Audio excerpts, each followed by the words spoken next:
On the way to টিছা আমাৰ ৰুহি একদম গান গাই গাই গৈ আছে।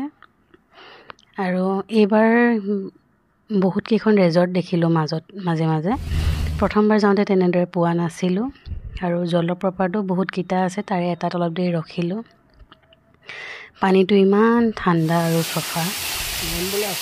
ইমন আৰু দেউতাকে একেবাৰে কিনাৰত ৰখি আছে, ঘাঁহবোৰৰ ওপৰেদি পানী অলপ নিগৰি আহি আছে।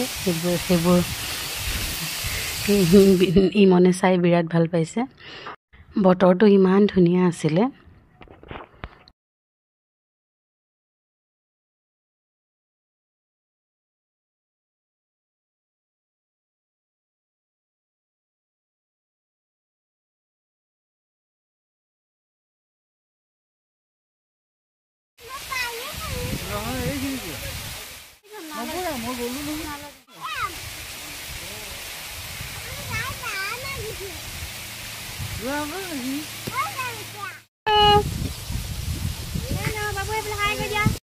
লাহেকৈ আকৌ আগবাঢ়িলোঁ টিছালৈ বুলি।